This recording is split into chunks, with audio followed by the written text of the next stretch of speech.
Natigilan si Primo nang makitang nabangga ng Toyota ang sasakyan niya. Sinong may salarin nito? Ang janitress. Agad na sumbong ni Dayan kaya napatingin si Primo kay Bianca na nakayuko. Pinilit kasi niya na subukan ang sasakyan ko dahil marunong daw siyang mag-drive. Anong pinilit? Ikaw ang may sabing i-drive ko ang lumang kotse mo. Depensa ni Bianca. Huwag kang sinungaling. Ako pa talaga? Sinong gumiit na marunong kang magmaneho? Inis na saad ni Dayan. Ano na ngayon? Saan ang tapang mo ha? I'll pay you. Taas noong sabi ni Bianca kaya humalakak ang tatlong babae. Pay us? Saan ka kukuha ng pera? Sa sasakyan pa lang ni Primo, hindi na makakabayad kahit habang buhay ka pa ditong magtrabaho. Pang-iinis pa ni Dayan. Naikuyom naman ni Bianca ang kamao sa inis. Ano na? Di ka makapagsalita ngayon? Wika pa ni Dayan. May insurance ang sasakyan ko. Sabi ni Primo. Mayroon din naman sa'yo, di ba? Tanong ni Bianca. Kahit luma ng sasakyan mo? Makaluma ka wagas, ikaw nga wala. Inis na sabi ni Dayan. Tama na yan. Pumasok na kayo dahil baka malate pa kayo. Ipapaayos ko kay Jeg yung sasakyan mo, Dayan. She has to pay enough. Bulyaw ni Primo. Alis na kayo. Inirapan ni Dayan si Bianca bago umalis. At ikaw? Pikon na wika ni Primo nang hindi pa rin umaalis si Bianca. I told you, I'll pay you kapag may pera na ako. Alam mo may company rin kami. Hindi man ganun kalaki sa inyo pero kaya kong bayaran. Just call my parents. Nasa abroad sila. Pero alam mo kung nasan sila. Ikaw nagpadala sa kanila sa ibang bansa eh. Magre-resign na talaga ako. May sarili rin akong company na dapat i-manage dahil pinaalis mong parents ko sa bansa. Galit na sabi niya. May insurance ako kaya hindi mo na kailangang magbayad. Pumasok ka na sa opisina. Utos ng binata. At sa susunod, huwag mo nang subukang magmaneho sa sasakyang hindi naman sa'yo dahil maaaksidente ka lang. Marunong akong magmaneho. Giit niya at napahawak sa sumasakit na ulo. Okay ka lang? Tanong ni Primo na agad sinaklolohan ng dalaga. Dalhin kita sa ospital. Sabi niya. Ayoko. Agad na tanggi ni Bianca pero binuhat na siya ni Primo at ipinasok sa sasakyan. Ano ba? Wala naman akong sugat. Kaunting-untog lang naman. Bababa na sana siya pero pinatakbo na ni Primo nang matulin ang sasakyan hanggang sa makarating sila sa pinakamalapit na hospital. Agad na nag-request ang doktor ng CT scan. Ano, okay na ba ako? Tanong niya nang lapitan siya ni Primo. Pwede na raw umuwi. Dala lang daw sa bilis ng pagkakabangga mo. Sagot ni Primo. Tara na, huwag ka na munang magtrabaho. Magpahinga ka na lang sa bahay. Ayoko. Tanggi niya nang maalala si Dayan. Huwag matigas ang ulo, Bianca. Bakit ba gusto mo na sa bahay ako? Gusto mo lang na hindi ko makitang gagawin ninyo ni Dayan. No, ayokong umuwi. Tanggi niya at lumabas ng hospital saka sumakay sa sasakyan ni Primo. Kahit kailan ang gusto mo lang masusunod kaya napapahamak eh. Pikong sabi ni Primo at pinahirurot ang sasakyan. Napasulyap siya kay Bianca na kalmadong nasa unahan at nakatingin kahit na ang bilis ng pagpapatakbo niya ng sasakyan. Kung inaakala mong matatakot mo ko, nagkakamali ka. Sabi ng dalaga nang mapansing napasulyap sa kanya si Primo. Kung maaksidente sila, malamang apektado rin ito kaya alam niyang nasa pag-iingat pa rin ang binata kahit na matulin ang pagpapatakbo nito. I know. Sagot ni Primo na paunti-unting binagalan at tumigil. Bumaba ito at lumipat sa kabilang side saka pinagbuksan si Bianca. Pabababain mo ko? Ang layo pa ng kumpanya. Sabi niya. Sure kang wala kang galos sa katawan? Seryosong tanong ni Primo. Oo nga, naka-seatbelt ako nang mag-drive ng luma niyang sasakyan.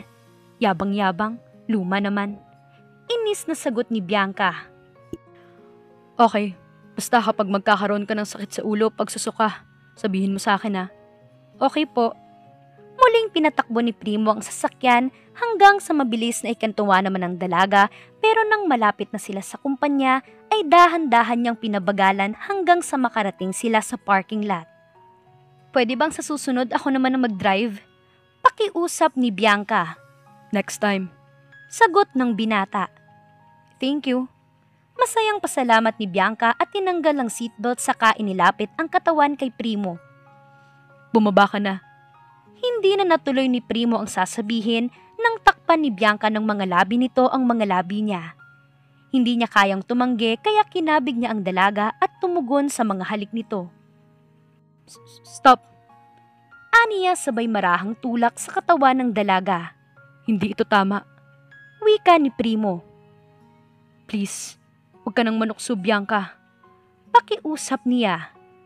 Halik lang naman yun. Gumanti ka eh. Giit ng dalaga. Please, huwag mo nang ulitin pa, Bianca. Pakiusap niya. Ngumiti si Bianca at hinaplos ang mga labi ni Primo gamit ang kanang hintuturo. Hanggat gusto mo, hindi ako titigil. Late ka na. Sabi ng binata at binuksan ang pinto saka bumaba. Punta ako sa opisina mo mamaya ha. Ani Bianca nang bumaba kaya napabuntong hininga si Primo habang sinusundan ng tingin ng dalaga. Napabuga siya ng hangin nang mapasulyap sa yuping sasakyan ni Dayan. Malamang di talaga marunong magmaneho nito si Bianca. Aniya sa sarili. Pumasok na siya sa opisina. Primo, bati ni Trina nang nakasabay sa elevator at humalik sa kanang pisngi niya. Hello baby girl, kumusta? Ba't ka nandito?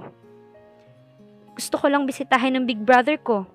Si Bianca pala, asan? Kunwari ka pa na akong pinunta mo. Sabi ni Primo pero matamis na ngiti lang ang isinukli ng dalaga. Galing kami sa hospital. Ha? Buntis na siya? Kulat na tanong ni Trina. Ano na lang sasabihin ni na Tito? Enough. Saway ng binata. Binangga niya ang kotse ni Dayan. Binangga? Sure ka? Mukha ba akong nagbibiro? But she can't drive her car. Nakangiwing sabi ni Trina. Kamusta na siya? Saang hospital? Okay na. Wala naman daw problema. Observe lang kung may pagsusuka siya o sasakit pa ang ulo niya. Sagot ni Primo. Thanks God. Nakahinga ng maluwag si Trina. Bakit ba kasi nagmaneho siya ng sasakyan ni Dayan? Itraidor yun. Napatingin si Primo sa kanya kaya ngumuso siya. Naniniwala ka pa rin ba talaga kay Dayan? Hindi siya mabuting kaibigan. Gusto ka niya at pinapaibig ka niya. Can't you see? Inaaway niya yung girlfriend mo. Hindi ko girlfriend si Bianca. Tanggi ni Primo. Hindi? Paano kaya kapag nalaman ni na Tita Misty na natulog kayo sa isang kwarto? Pilyang tanong ni Trina at lumabas nang bumukas ang pinto.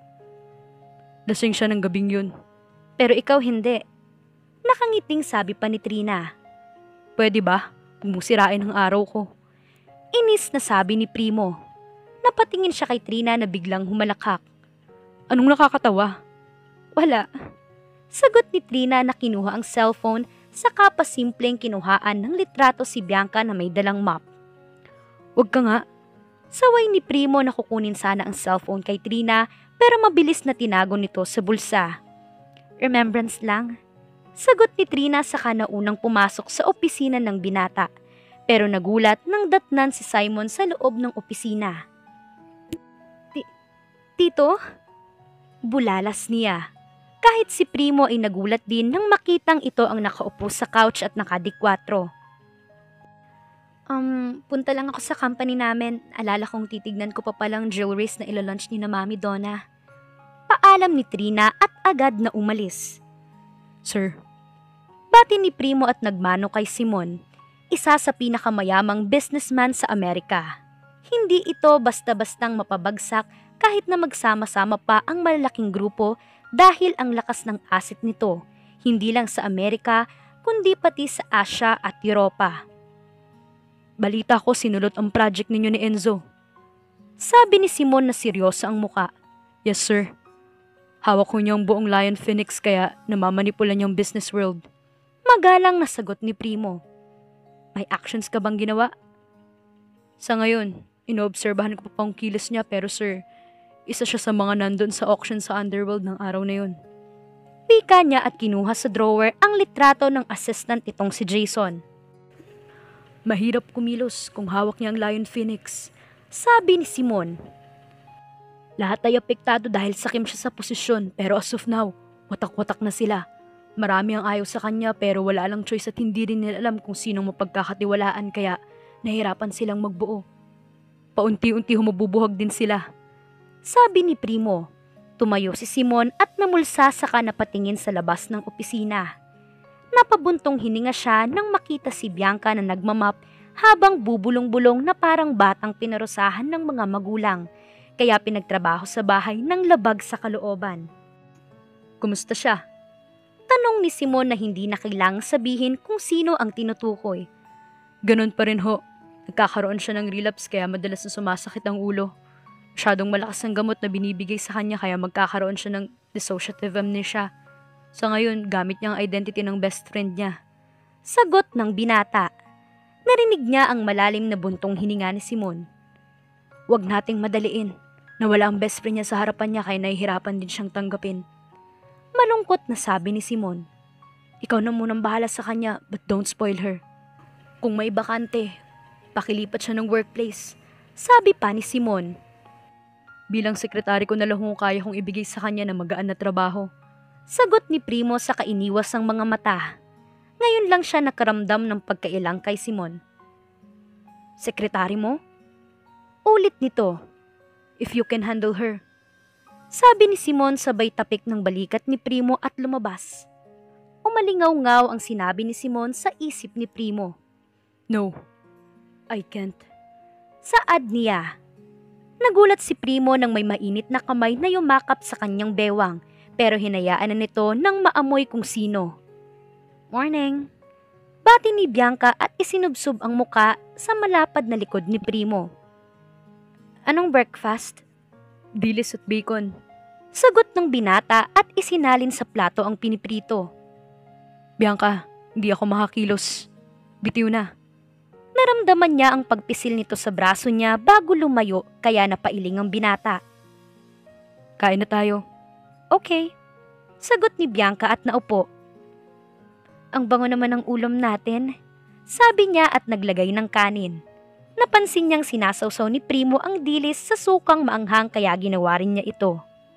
Try this. Sabi ni Primo sabay abot sa kanya ng labanos na may kamatis at dilis. Masarap. Nakangiti na sabi ni Bianca matapos lagyan ng kaunting sabaw ang kanin. Pwede bang ito na lang ulit ang ulam natin bukas? Pakiusap niya. Ikaw ang magluto kapag hindi ako magising. Sure. Paano bang gagawin?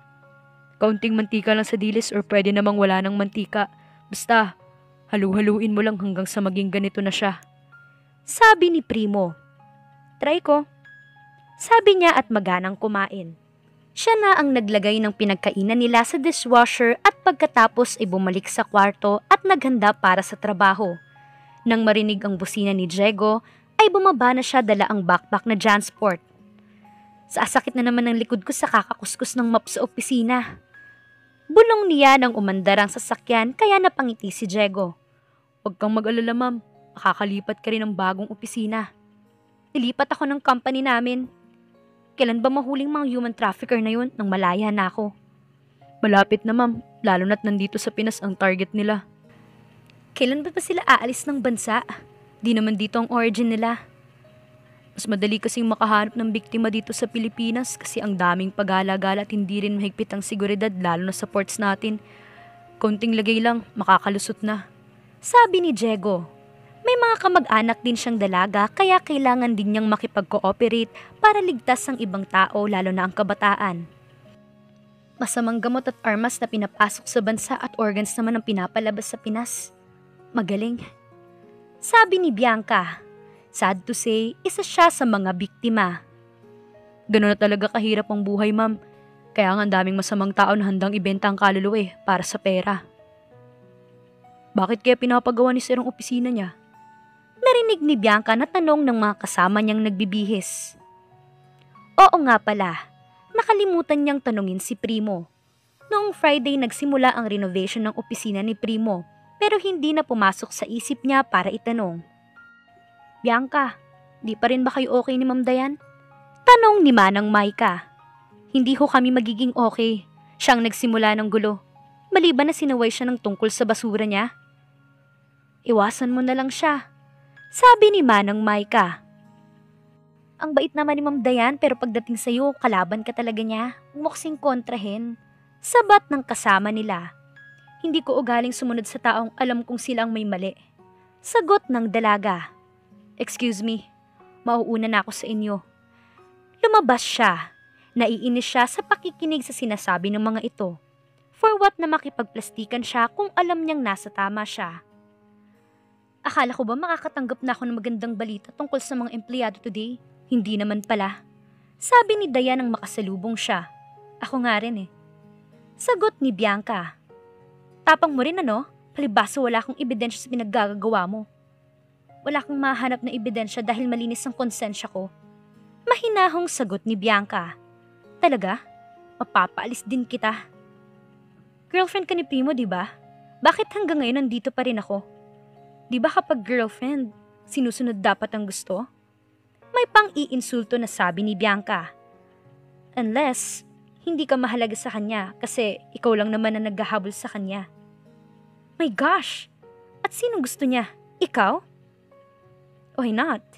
Nakangising tanong ni Bianca. Alam naman ng lahat na mas maganda ako kaysa sa'yo. Kapal mo? Sasampalin na sana siya ni Bianca pero nakita niyang palabas si Primo sa elevator. Primo! Malakas na sigaw ni Dayan sabay hawak sa kanang pisngi at atras palayo kay Bianca. How dare you para sampalin ako? Anong dinadrama mo? Tanong ni Bianca at natawa. Hibang ka ba? Di naman kita sinaktan. Bianca! Galit na sigaw ni Primo at lumapit sa kanya. Ikaw pala. Ani Bianca at nag-crossed arms. Ano sir? Aawayin mo ko dahil akala mong sinampal ko siya? Pwede bang wag na kayo mag-away na dalawa? Pakiusap ni Primo. Sinampal niya ako. Naiiyak na sumbong ni Dayan. Gusto ko lang sanang makipagbati sa kanya pero bigla siyang nanakit. Bianca, humingi ka ng pasensya. Pikong sabi ng binata. Sumusobra ka na. Hindi ko siya sinampal. Giit na saad ni Bianca at humarap kay Dayan. Galing mo rin umarte no? Nag-training ka ba? Primo, sinasaktan niya ako. Parang batang sumbong ni Dayan sabay hawak sa kanang braso ni Primo. Bianca, please. Galit na wika ni Primo. Okay. Pagsuko ni Bianca saka lumapit kay Dayan. Isang malakas na tali ni Dayan ang nagpagulat kay Primo dahil sa sampal na ibinigay ni Bianca. There. Feeling satisfied na wika ni Bianca at matamis na ngiti kay Dayan. Oop, sorry. Maarting sabi niya sabay irap sa kanila at tumalikod. Stop. Sigaw ni Primo kaya nakiusyoso na rin ang ibang empleyado sa kanila. Ihanda mong mga gamit mo, punta ka sa opisina ko. Fine. Gigil na sagot ni Bianca saka bumaba sa locker room at ipinasok ang sapatos sa backpack niya. Ito lang naman ang mga gamit niya. Aalis siya kung yun ang gusto ni Primo. Ginawa niya lang kung ano ang ibinintang ni Dayan sa kanya at naiinis na siya sa babaeng yun. Ano nga ba ang totoong pagkatao ni Bianca? At dito na po nagtatapos ang kabanata ng ating kwento. Please like, share, subscribe for more updates. Maraming salamat po.